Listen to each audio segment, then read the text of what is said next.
Bonjour à toutes les clés. Alors aujourd'hui, j'avais envie de vous partager quelque chose de relativement important également, dans le cadre toujours de l'accompagnement psycho-évolutionnaire. Je vais vous parler un petit peu du retournement et de la magnétisation qu'on peut avoir. Alors qu'est-ce que j'entends par là? Alors je me suis rendu compte que parfois, on ne fait pas exprès de donner notre pouvoir à l'extérieur. C'est-à-dire qu'on pense, par rapport à certaines programmations qu'on a de soumission à la lumière, que les autres vont pouvoir quelque part nous apporter le soutien dans le mode plutôt, bah oui, si je fais pas avec cette personne, donc je remercie Anne qui se reconnaîtra pour ça. Merci Anne pour ce que tu m'as apporté aussi la dernière fois.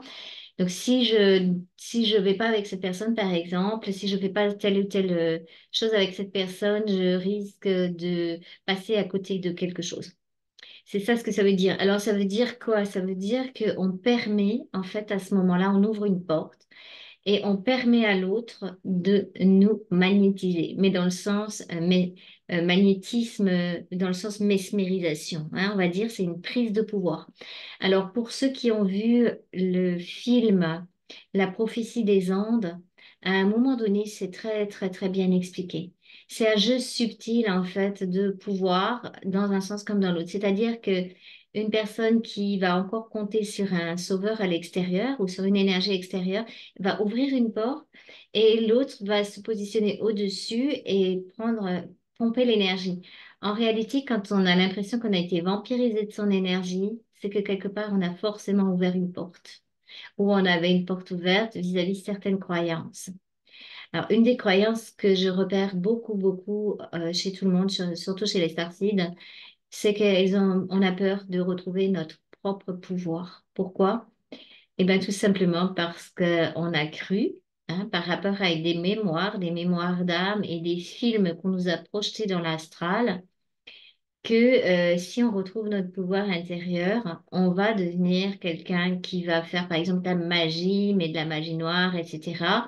Et on a pu avoir des mémoires de ça, où on nous a montré, ben, tiens, si tu vas retrouver ton pouvoir de déesse, là, par exemple, hein, ou de druidesse, bah, tu vas faire du mal à telle personne, tu vas t'en profiter pour ramener à toi ce pouvoir.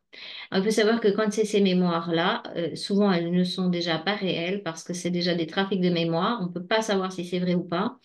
Et d'autre part, en plus, la plupart du temps, c'est juste l'expérience de l'involution.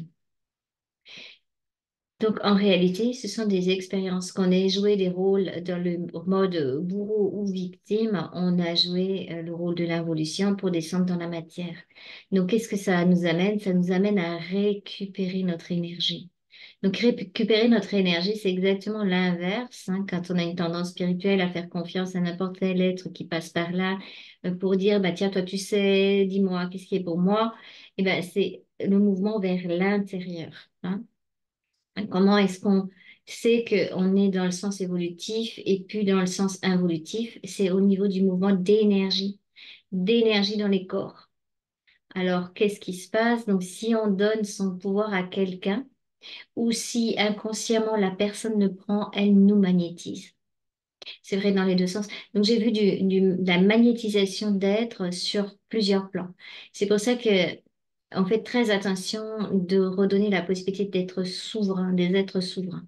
Hein, magnétiser quelqu'un ou vouloir attirer quelqu'un, c'est toujours basé sur des lois d'involution. Ça peut être également en rapport avec l'abondance. Vous savez que on a beaucoup, beaucoup parlé, là je vais en parler un petit peu, de ces lois d'attraction. Hein, je vais attirer à moi. Ah, c'est évolutif. Je vais attirer à moi telle chose. Donc, ça veut dire que ben, je vais le prendre et ça va se mettre en vide quelque part pour que ça vienne vers moi. Ben, ça, c'est quand on est dans le mode attractif de quelque chose. Donc, on magnétise, donc c'est astral et on ramène vers soi. Alors, l'abondance réelle, c'est pas ça du tout. C'est l'abondance réelle, elle vient naturellement. C'est pas nous qui, par un mouvement d'énergie par rapport à une psyché, un ego, un besoin, allons faire ce mouvement d'attraction. C'est-à-dire qu'on fait une création pure. On ferait de la création sur un autre plan.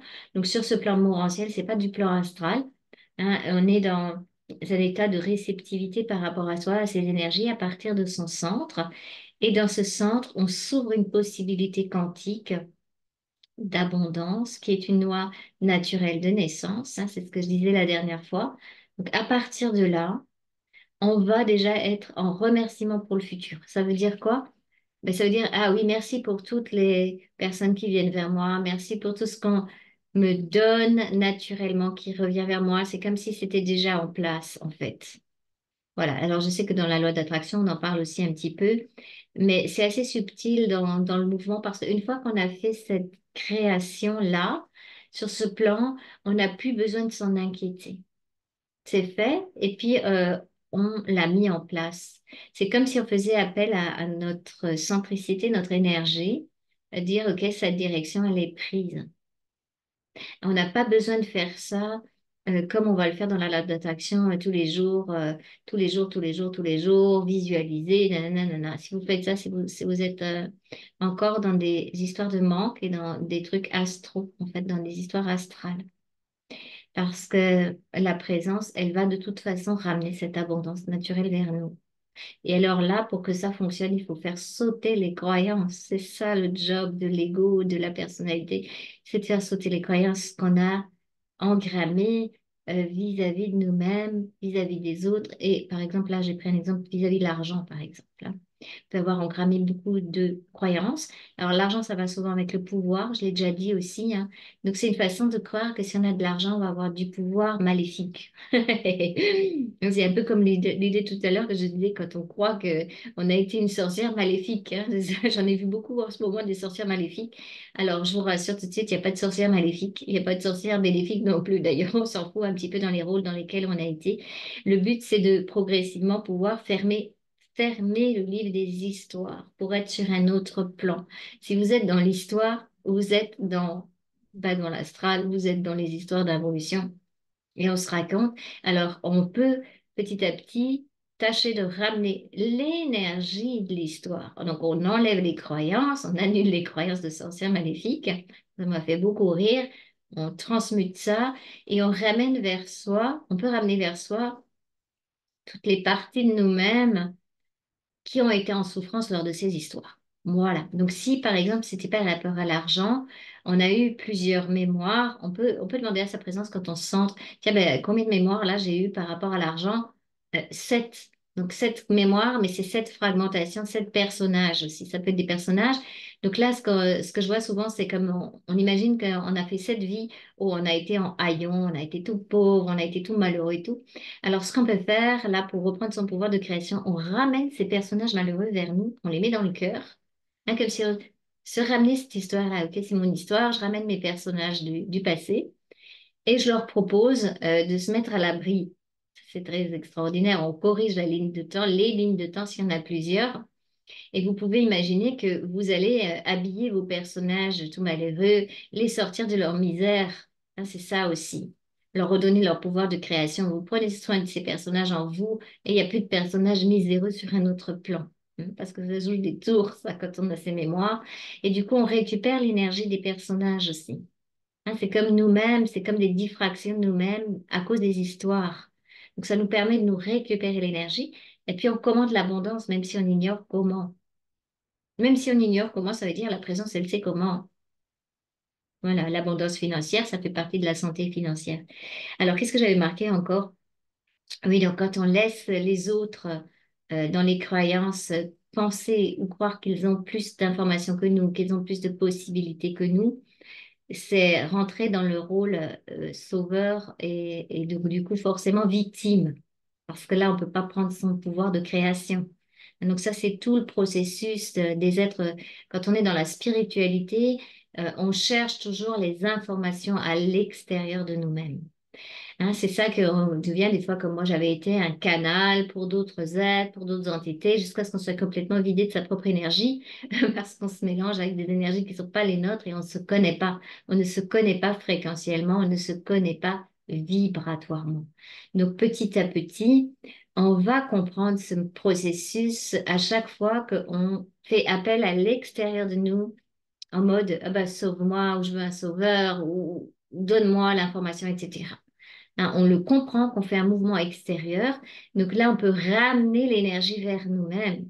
et commandez d'avoir la bonne réponse, même si on ignore comment. Et ça va venir vers vous, la bonne réponse. Peut-être quelqu'un vous la donnera effectivement, mais à ce moment-là, c'est différent dans l'énergie parce qu'on n'est plus en recherche de...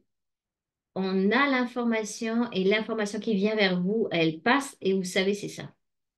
On le sait parce que c'est un mouvement vibratoire interne. Ça descend jusqu'à dans les cellules. Hein, c'est bien beau d'avoir plein de choses qui sont dans le corps mental. Si c'est pas cellulaire, si c'est pas descendu dans le corps physique, ben, c'est pas descendu, voilà. Et puis on peut pas l'utiliser, on va dire comme ça. Hein, parce que tout se passe à l'intérieur, tout se passe jusqu'au niveau cellulaire, fréquentiellement, vibratoirement et même après jusqu'au niveau atomique. Hein. Voilà, donc c'était ça. Et le processus de retournement, c'est assez subtil. C'est comprendre qu'on est toujours en tendance à vouloir aller à l'extérieur et donc il faut aller se retourner pour conscientiser le fait que tout est déjà dedans. On a une galaxie à l'intérieur de nous-mêmes. Nous sommes une galaxie. Donc on va chercher l'information au centre de notre galaxie que j'ai appelé ce fameux point zéro, le centre de toutes les possibilités. Voilà, c'est ça qu'on a dedans. Et puis, on a accès aussi au vide interstitiel ou à l'espace entre nos atomes, tout ça. C'est incroyable parce que cet espace-là, c'est le même dans l'infiniment petit que dans l'infiniment grand. C'est de la physique quantique. Et là, vous avez toutes les informations universelles. Donc, pourquoi aller les chercher dehors? Hein, c'est une stabilisation nécessaire de l'ego. Quand l'ego n'est pas sécurisé avec lui-même et qu'il se sent dans des programmations de petitesse, hein, et de manque de conscientisation de sa propre lumière à l'intérieur, ça crée un mouvement vers l'extérieur. Alors, imaginez que l'âme, elle a engrammé depuis le début l'information fausse de, hein, je dis toujours cet exemple-là, ça me fait beaucoup rire. Vous êtes une goutte d'eau, vous sortez de l'océan et l'eau, elle se dit, ah, l'eau m'abandonne. Est-ce que vous pensez que l'eau peut penser que l'eau l'abandonne? C'est de l'eau. Donc toute l'information de l'eau est dans l'eau, est dans la goutte. Et bien nous, c'est pareil avec notre lumière. Nous sommes quelque part des fils et des filles de la lumière et on pense que la lumière nous abandonne. Est-ce que c'est possible? C'est pas possible en réalité. C'est pas de réalité. Hein, c'est tout un mouvement d'involution psychologique, psychique qui s'est mis en place au fur et à mesure pour effectivement, dans une raison précise, créer cette âme, créer ce mémoriel-là qui va faire comme une grosse couche parce que si la lumière était descendue en direct dans la matière, ça aurait fait patch. Donc, c'était nécessaire, si vous voulez, pendant le temps d'évolution, de créer ça. Maintenant, c'est le temps de l'évolution, donc il faut récupérer l'énergie mémorielle de l'âme. Donc, autrement dit, aussi récupérer l'énergie qu'on a allé dispatcher partout dans l'astral sous forme d'histoire. Hein, donc, on récupère les personnages, on récupère l'énergie de l'histoire et on ferme le livre. On ferme le livre. Pourquoi faire? Ben, pour mettre la présence aux commandes. La présence, c'est vous-même. Hein, quand tu parles du double solaire, tout ça, c'est déjà nous. C'est déjà nous. Hein, donc, c'est cette partie-là qui va s'expanser petit à petit avec un ego qui est pacifié et qui peut être tranquillisé aussi dans le fait que, ben oui, quand on trouve sa propre fréquence, sa propre note de vibration à soi, ah, quel soulagement, parce qu'on a les bonnes informations, puis on commence à savoir où est notre chemin. Hein, c'est ça un petit peu tout ça aussi qu'on peut faire petit à petit à travers les accompagnements. Hein, c'est pour ça que je n'aime pas parler de soins, j'aime plutôt parler d'accompagnement. Voilà, c'est un petit clin d'œil ici. Je sais qu'il y en a beaucoup qui me disent, ouais, tu m'as fait un beau soin. Non, j'avais fait du tout. En fait. C'est toi qui t'as pris les bonnes informations pour te reconstituer intérieurement dans ta lumière. C'est ça ce qui se passe. Voilà, donc j'espère que ça vous a un petit peu parlé. Donc ce mouvement qu'on va appeler de mesmérisation, voilà, ça c'est un mouvement toujours en jouant sur des plans extérieurs à nous et de croyances à l'intérieur aussi. Hein. C'est comme on ouvre les portes, on se laisse en fait mesmériser, on va dire comme ça. Voilà, donc pour éviter ça, et si vous en rendez compte et que ça peut vous faire rire, donc ne dramatisez pas, c'est normal. Ça arrive qu'on ait ce besoin, alors il faut aller chercher dans sa personnalité. Mais pourquoi je pense comme ça? Hein, parce que les pensées ne sont pas à nous, donc il y a sûrement des croyances derrière et des programmations. Voilà, j'espère que ça vous a plu et que vous êtes sur le chemin de ce mouvement de retournement vers vos énergies. Vous êtes un être unique, vous êtes une fréquence, une vibration unique sur un rayon unique. Alors, personne n'a la réponse. C'est vous-même qui avez la réponse en réalité. Parfois, ça passe par l'extérieur, mais c'est simplement, comme j'ai dit, un mouvement vibratoire et on sait que c'est ça. Quand on sait que c'est bon, c'est que c'est bon. Voilà, on se pose plus de questions. Hein, c'est un petit peu ça l'idée aussi. Donc, je vous remercie toutes les clés de m'avoir écouté. Je sais qu'il y en a qui ont déjà répondu parce qu'on avait fait la petite vidéo en vous demandant si vous avez des sujets qui vous intéressent pour pouvoir faire des futures plongées. Alors, ouais, super. Merci à ceux qui nous répondent. Merci à ceux qui nous suivent. Donc, si ça vous ouvre des portes de questionnement, n'hésitez pas. Posez toutes vos questions et puis on répondra sur plusieurs formes. Voilà, je vous remercie. Belle route de vacances. Souveraineté et puis à très vite.